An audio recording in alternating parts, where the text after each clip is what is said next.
Makanya saya santai-santai saja. Miftah kafir, wis ra apa-apa syahadat meneh.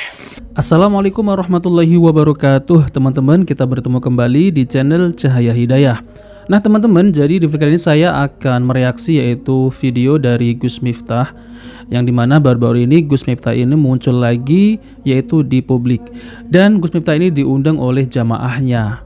Namun teman-teman ya, Gus Miftah ini yaitu mencari simpati dari jamaah, yang katanya Gus Miftah ini mengislamkan yaitu ada ratusan orang, bahkan itu dicatat katanya ada 350 ya lebih gitu ya teman-teman. Nah teman-teman, jadi saya kalau melihat ya ceramah-ceramah dari Gus Miftah ini isinya hanya yaitu membanggakan dirinya sendiri.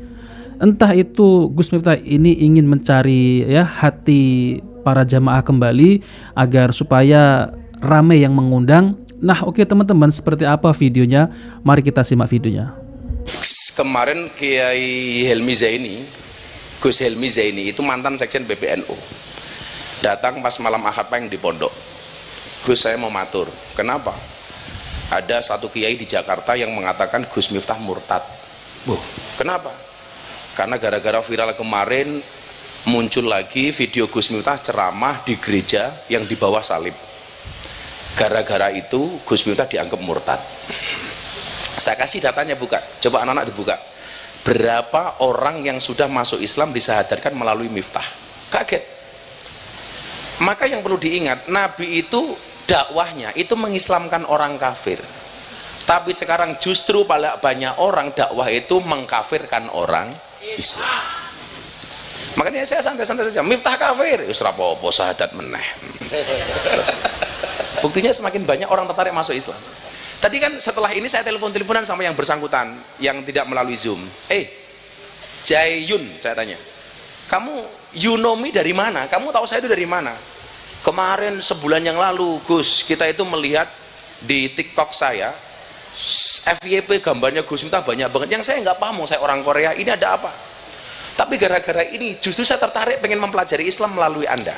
Dan dia bulan depan mau datang ke Jogja pengen belajar Islam. Ya alhamdulillah lah. Alhamdulillah. Cacing you. Apa? Cacing you. Oh, cacing you. Namanya loh, namanya tadi. Namanya. Jayun kok cacing you gitu loh. Kamu tuh gak usah ngomong bahasa yang lain, ngomong bahasa Jawa rateteh gitu. Tahun 2020 alhamdulillah nggak ada. Tahun 2021 yang tadi saya sampaikan, saya ceramah di gereja. Ceramah di gereja itu satu keluarga dari Belanda masuk Islam, mengkontak dubes Indonesia untuk Belanda pengen kenal dengan Gus Miftah. Satu keluarga masuk Islam gara-gara saya ceramah di gereja tahun 2021. Kemudian lanjut orang Jerman datang ke pondok, orang Prancis masuk Islam dan lain sebagainya. Tahun 2021. Tahun 2022 saya viral lagi, ada editan potongan ceramah saya yang saya berbeda pendapat dengan Ustadz Khalid Basalamah soal wayang, rame lagi.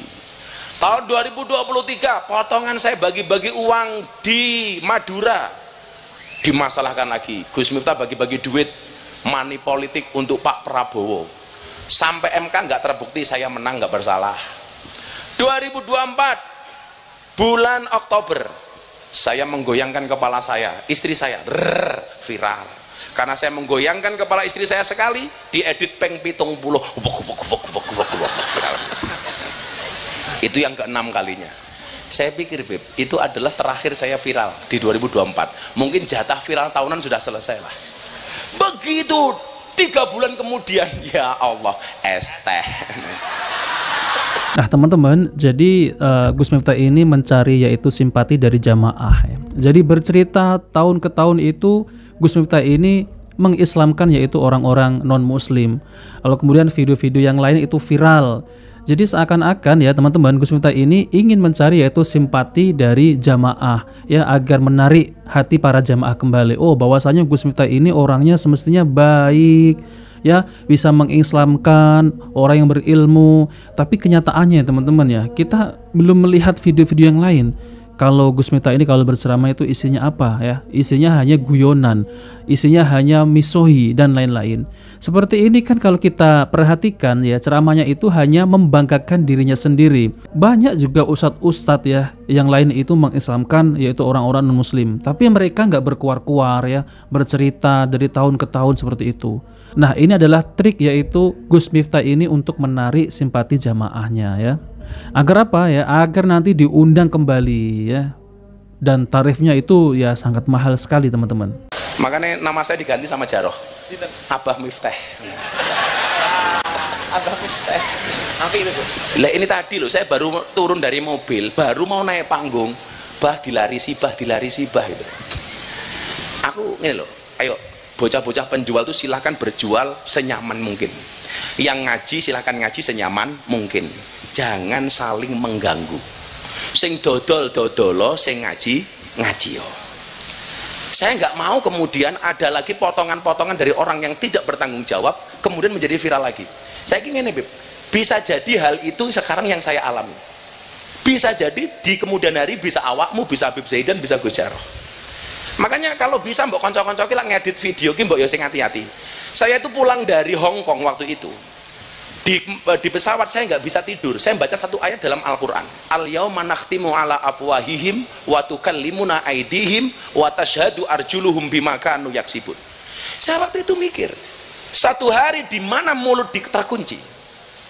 Al-yauma nakhtimu ala afwahihim wa tukallimuna aydihim, tangan berbicara. Kaki menjadi saksi. Bima kanu yaksibun, atas apa yang telah kamu perbuat. Waktu itu saya mikir, kenapa mulutnya dikunci, tangan berbicara, kaki menjadi saksi? Ternyata hari ini orang berbuat dosa itu tidak dari mulutnya, tidak dari lisannya, tapi dari tangannya, dari jari jemarinya. Melalui apa? Melalui postingan dan editannya. Ini sok bakal diminta tanggung jawab. Makanya saya kadang-kadang tuh husnudon. Hari ini mungkin siapa itu malaikat pencatat amal kebaikan? Raqib Atid. Hari ini sudah tidak pernah mencatat amal manusia, Bib. Kenapa? Karena manusianya sudah mencatat amalnya sendiri. Makanya besok di Yaumul Hisab, malaikat datang menghisab, dia sudah tidak membawa catatan amal. Menungso seneng, yes, malaikatnya randuwe catatan.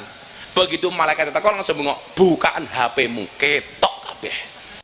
Zaidan DM Rondo, ketika itu. Zaidan di BNN. Zaidan digerebek BNN. Wah, rong dino rong bengi ora turu. Anak ajaib mungkin nguntal narkoba, kuwi ana kabeh. Sing nuduh bakal ya ana tulisane. Jaroh mbri PLC ketok kabeh ning HP.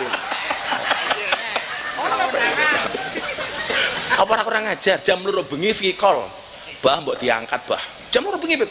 Tanteni setengah 4 aku mes salat tahajud, via call meneh. Iki ngopo to Jaroh telepon wae. Akhirnya tak angkat. Begitu tak angkat, matur, Bah. Ngapunten.